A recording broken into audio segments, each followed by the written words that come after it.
Good evening, Fernwood. It is your satiric soap opera friend Neil here, and it's time for us to rinse and repeat with another episode of Mary Hartman, Mary Hartman.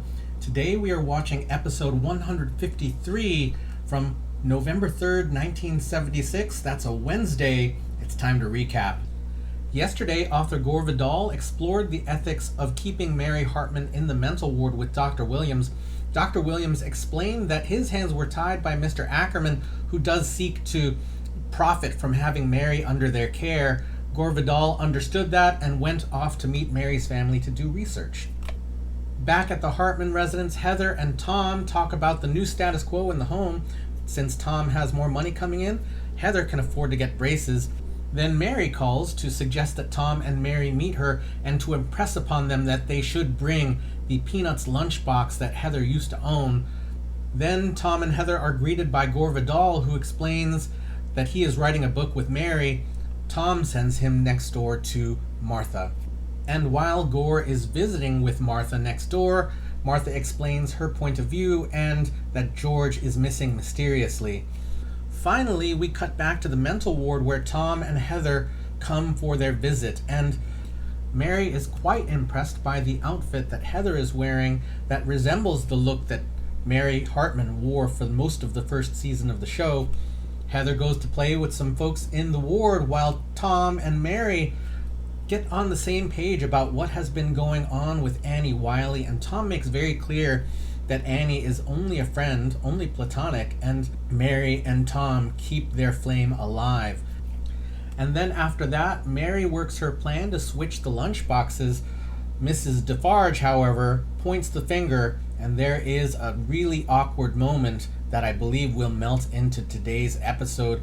That is our recap, everyone. Let's get this midweek going.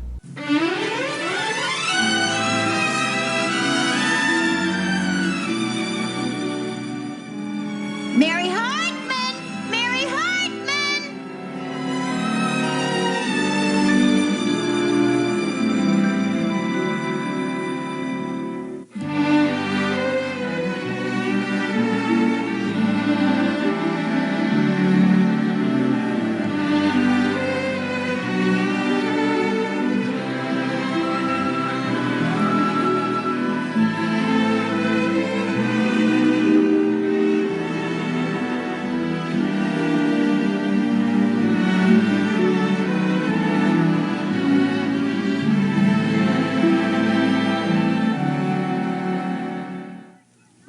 You moved it. I did not. She moved it, didn't she, Chester? Oh, you... Cheat. Oh, you're wacko. Heather, come on. I think it's time for us to start thinking about dinner. Come on.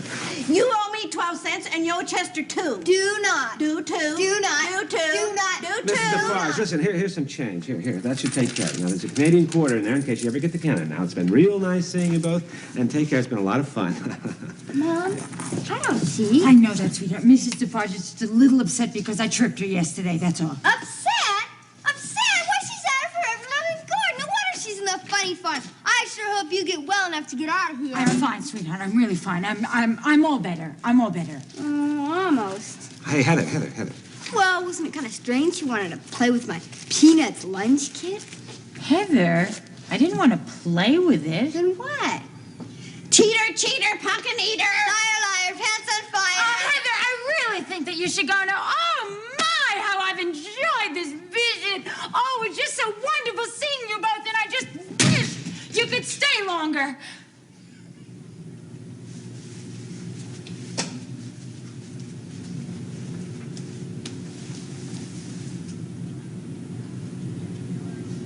She's an adorable child.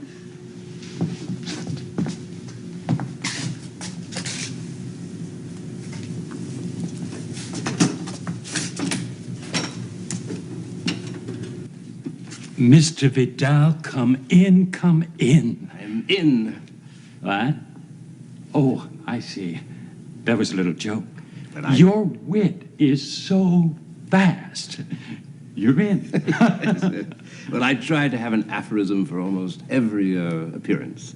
Oh, how true. Would you like a cigarette? I don't smoke. I know. That was a joke. I know. I recognized it. I do like the way you light.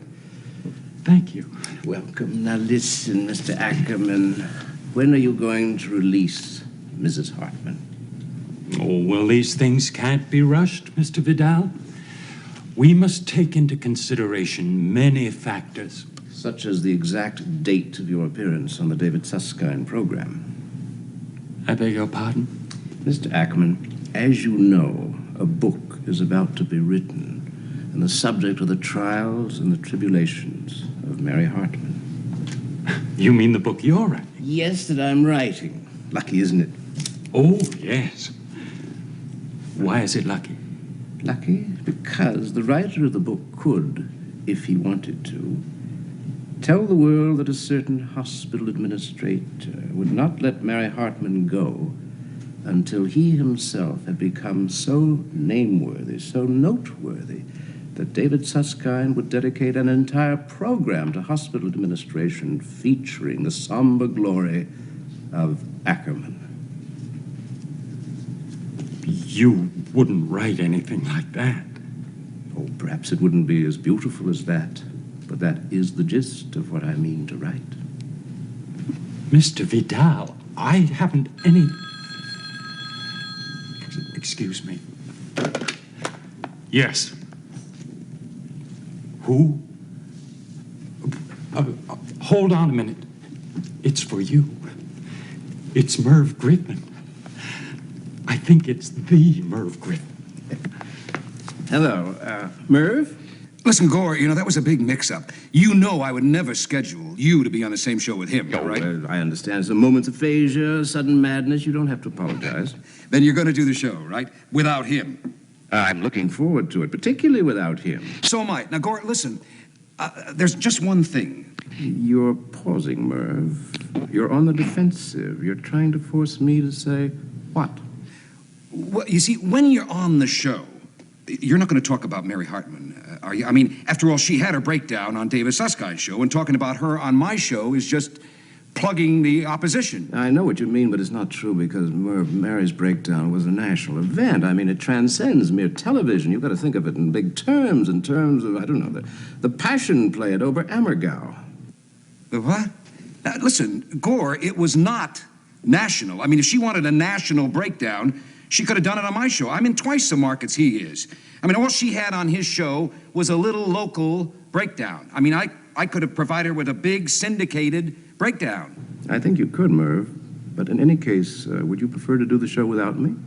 Oh, now, Gore, if you're going to put it that way. I do put it that way, with as many undertones and overtones as I can suggest, varying from supplication to cajolery to blackmail. Well, that's easy for you to say.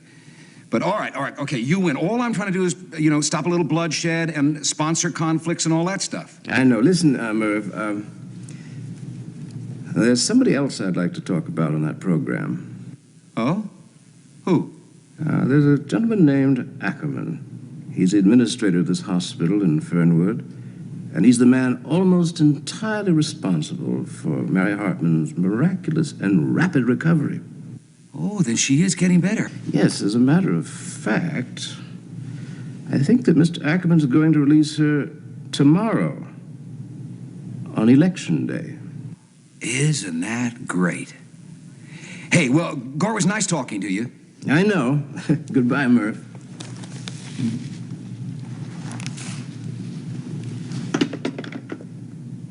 Well, Mr. Ackerman, shall I give Mrs. Hartman the good news? Well, under the circumstances, I mean, she has made a wonderful recovery. And, I mean, all things considered, Mr. Ackerman, I think that you are searching for a word, and I think I've got one for you. I think I've got a very good word for you to say. The word is yes.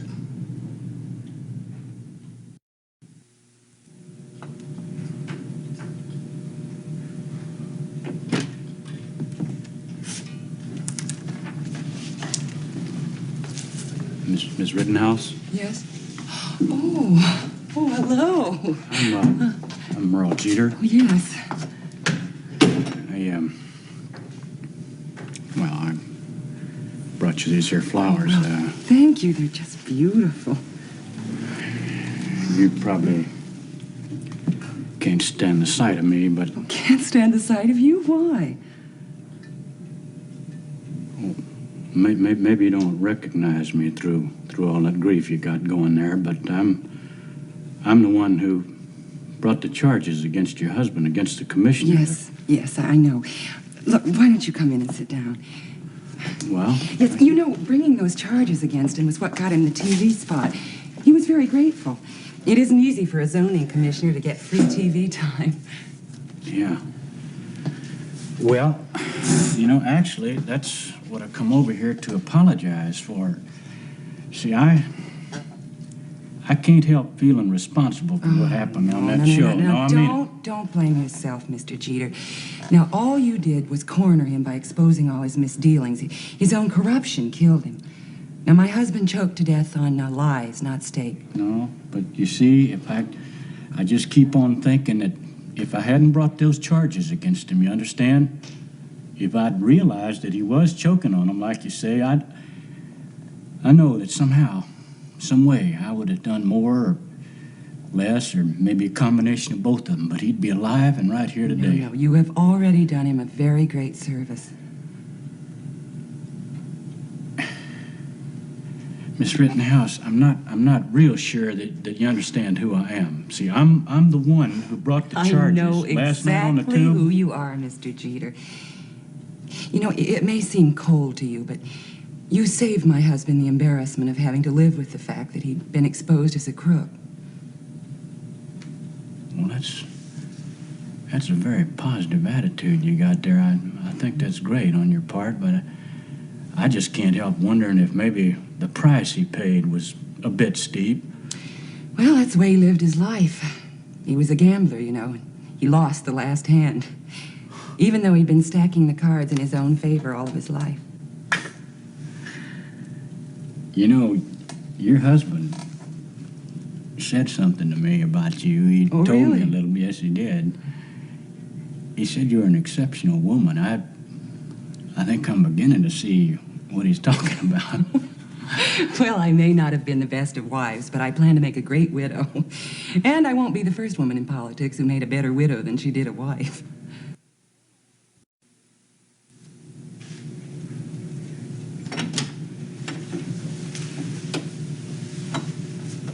Mary. Hi. Nurse Kimball said that you wanted to see me. I certainly did. I've got some very good news for you. Really? Oh, good news? Gee, I haven't heard good news in a long time. I don't know if you've noticed, but there's very little good news in a mental institution, especially for the patients. Well, it is for you. You're going home tomorrow. Tomorrow? Too soon. Isn't that wonderful? I think it is. But I'll be leaving too. You leaving? Why? Well, I have to be in Rome tomorrow. They're shooting this film of mine, Gore Vidal's Caligula. You own a Caligula? What is a Caligula? A Caligula, it's the Latin word for turkey. And I own one, unfortunately. Anyway, the point is, I have to go. Tonight? Afraid so. Well, then how are we going to finish my book? You are going to finish your book, Marion. This is for you.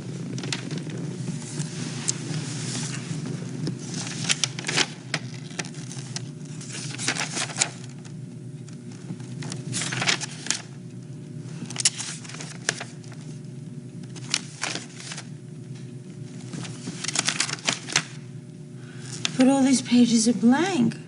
Well, they always are in the beginning, and then day by day, you fill them up. With what? Well, with the answers to all of the questions that I never got around to asking you. Because I've decided, well, this is your story, Mary. You've got to tell it. I can't. But I can't tell it alone. I mean, not without you. Well, you're the only one who can tell it. I know that now. After all, you were the subject. And in a sense, you know, Mary, you are America. Oh, I know that sounds profound, but, well, maybe it's true. I'm gonna miss you. I'm going to miss you, too. But you have all these exciting friends, you know, the Pope. Well, I'll still miss you. I'm sure you don't care. I love you. Oh? I've never felt this way before. Well, of course you have. I mean, your husband, your family. No, but it's different. It's just like it's a different kind of way. Like I love him and like I want to spend the rest of my life with him kind of way. But with you, it's like I want you in my life. Somewhere all the time kind of way. What can I say? Thank you.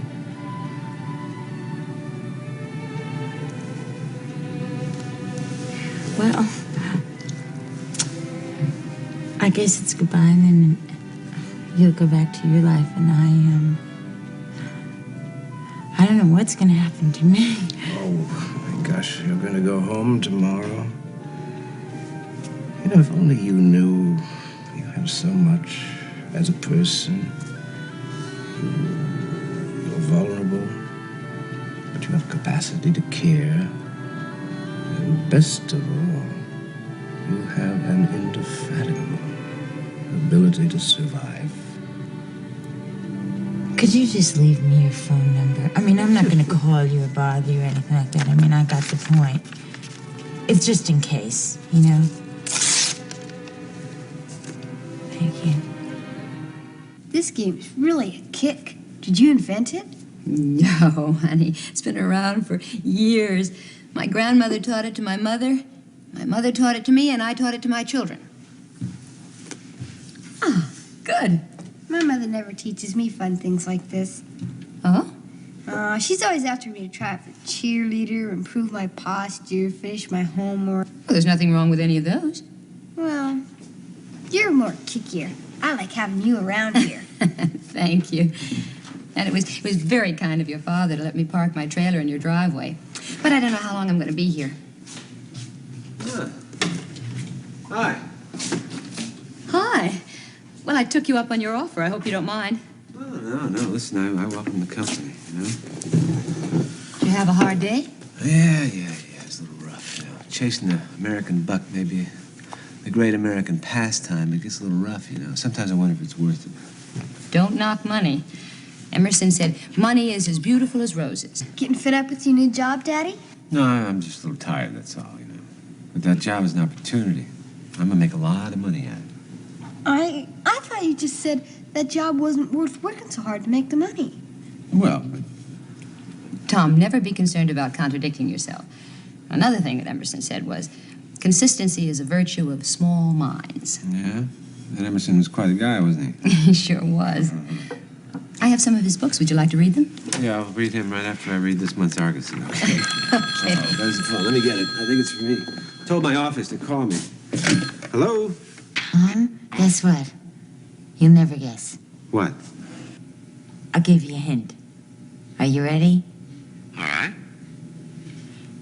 Guess what day tomorrow is? Tomorrow? Election day? It's Mary Hartman Homecoming Day. You coming home? That's right. I'm coming home. For good? Well, that's what they said. Oh. Well. What's wrong? Oh, nothing. Well, there's going to be a very big Fernwood celebration, and they're going to bury the time capsule, and I'm going to be the guest of honor. Is that fantastic? That's great, honey. That sure is, yeah. Tom? What? Something wrong? Oh, no, nothing, sweetheart. Well, are you ready for the big day? The big day? The Mary Hartman Homecoming Day. Oh, yeah, sure. Well, then I'll see you tomorrow, then, okay? Tom? Aren't you excited? Sure. I love you so much. Me too.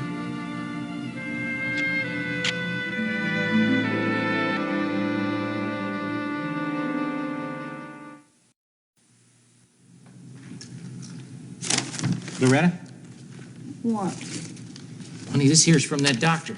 The one with the advertisement. Really? You know, the one I wrote to? Yeah. He says he can take my case. Honey, he's got a phone number right here. I'm gonna call him. Charlie. Ow. I'm sorry, honey. Right there.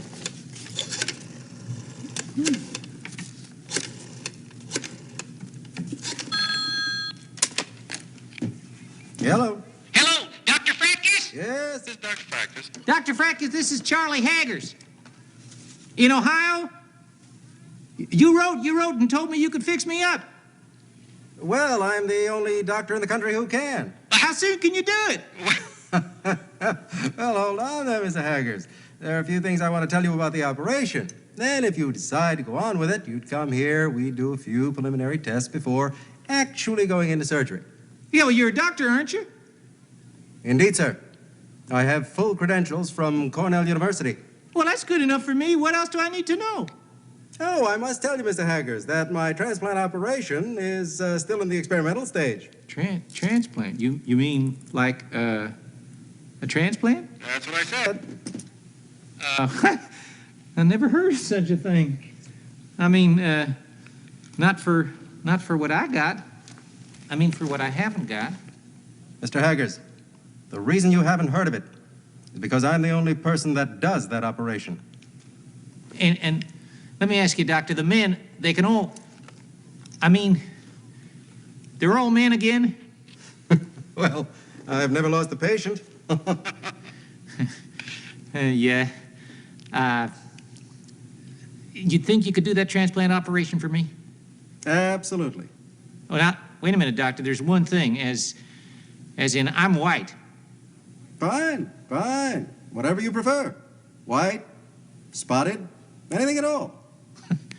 Well, I guess the only thing left to ask is how much? $5,000. For one? That's it, Charlie. Well, thank you, Doctor. I'll be in touch with you. He seemed very sharp, honey. He remembered my Christian name. Oh, that's nice of him. That's nice. What'd he say? Okay. He says he can fix me up. Charlie, darling. Oh, I'm so glad. For $5,000. 5,000 what, dollars? $5,000 for an operation you don't even need? Honey, let me be the judge of whether I need that or not. Charlie, where in the foggy blue are we going to get $5,000? Where? I'll tell you where. We're going to get it right here in the U.S. of A. It's the only country in the world where a man with a good idea can go from rags to riches overnight. I saw a fella yesterday on TV. He makes jump ropes out of plastic beads in his own backyard. Now, he's a millionaire right now. And that's just one example. Pet rocks.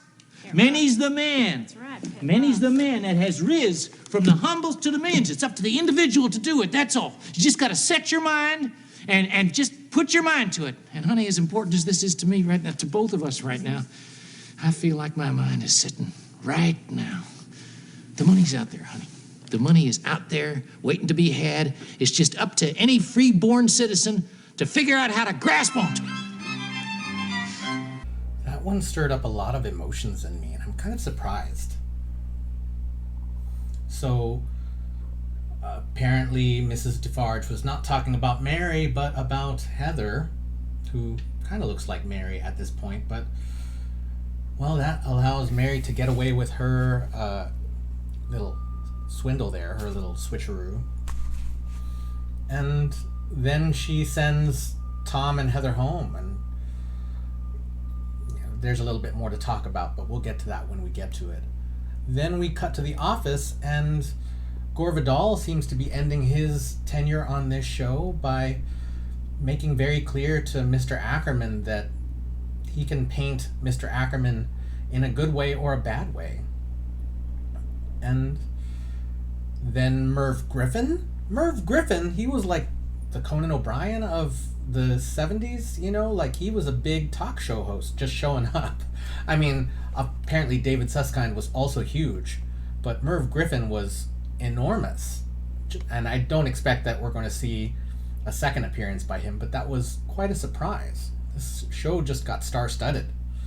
Not that the folks who were on this show didn't, many of them went on to great careers, but that was surprising. And then Merle Jeter comes to greet Wanda in the ward. And I mentioned last time, or I mentioned a few episodes ago, that it seemed like Merle was doing a face turn. And it really seems like that's the case here. Now, he's gone from a character who, at the end of last season, was sexually assaulting Loretta to someone that the characters are seeming to admire, and that I think the audience is expected to start to take that trip with. And I feel like, to a certain extent, Merle has done a mild bit of penance in the loss of his son. Well, he's still got some grieving to do, I expect, but he does seem to have changed direction from what he was in the previous season. So I don't know that we can immediately forgive Merle for what he did to Loretta. On the other hand, Loretta seems to have forgiven him to some extent. And really, she's the person that is most concerned here. But then Wanda and Merle seem to hit it off some. You know, Wanda appears to not regret the loss of her husband much. And I think that they had a very strained relationship. I never saw them on screen together, and they kind of talked about each other in very terse terms. But I wonder if this means some kind of connection between Wanda and Merle. Which, you know, that's a seed. Who knows what will happen in the coming episodes, but that's something that I was thinking about. Like, what Wanda is a person of influence, even if she's in a mental ward. She does have some stature within Fernwood. And I guess that's what is being hinted at here. So we'll see. Then we get a goodbye scene from Gore Vidal to Mary. And I was really moved, actually, by this one, because we understood that Gore was writing a book. On the other hand, Gore can't be in this series for the rest of his life, or the rest of the run of the series in any case. And I think offering Mary the notebook, which I suspected might be empty when she looked at it, kind of resolves some of the life direction thoughts that Mary had been considering during season 1. You know, Mary was very much a soul who had no idea what she was doing, and now she has some kind of direction, or at least she has the seeds to plant that can give her a direction. I think writing a book for herself could be very good. Don't know if she'll finish it, but she did seem inspired in this moment, and what Gore had to say to her was really pretty wonderful. Then we see Tom and Heather at home with Annie, who seems to have taken Mary's spot, and that hurts a bit. And I know that it seems to be, or I know that the agreement is that it's a platonic friendship, but she's hitting it off very well with Heather, and Tom comes home and treats her like his wife in some ways. He's drinking Pepsi, or Diet Pepsi, I couldn't tell from the can. Vintage cans are a little different in design, but instead of the Schlitz that he normally would drink at the end of episodes or when he appeared in the previous season. So that's a nice shift. But his wife hole, that's not the way I meant it. The hole in his life that was left by Mary seems to be filled by Annie, and that, while strictly platonic, seems to be well, it seems like it's going to lead to some pain. And we'll see, because when Mary calls to say that she's coming home, Tom is not excited. He seems ambivalent at best. And Mary notices that. And I'm not sure what's behind it. And I think that that's going to be something that will really hurt, because it's very strange, but when they are separated, they are stronger. Their relationship seems stronger. When Mary is locked away, much like the previous season where their sex would only happen after a big fight. And I don't understand that. And I mean, it's a dynamic of their relationship that I think we're going to need to dig into a bit more. And I'm scared of this, honestly. Then we cut over to the Haggers, and it's really about talking to this doctor, Dr. Frankus, I think his name was, who seemed kind of mad scientist, nutty professory kind of nerd, but also I don't know that a transplant is necessary in this case, but also, I mean, this is just my idle thoughts. I don't think they're going to address it in the show, but where does that extra ball come from? So Charlie is thinking about it, plus it's $5,000, and it's a direction for them to go.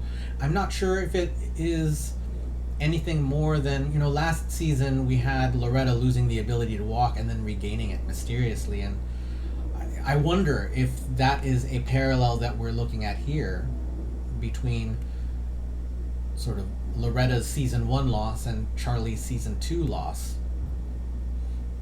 Now, I guess we will see. However, the plan to undergo a surgical procedure, I'm with Loretta on this, that it doesn't seem necessary.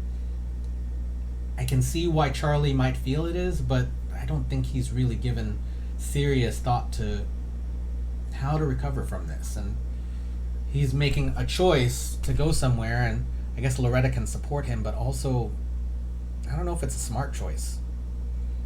I guess you do with what you do with your body what you will, but also, like, the guy seems sketchy.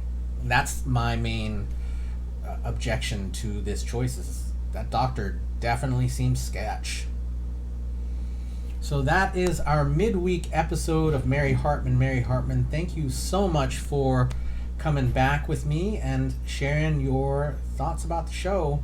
Remember to be kind to each other, or I will delete your comments. And everyone, again, thanks for listening. We will see you tomorrow night in Fernwood.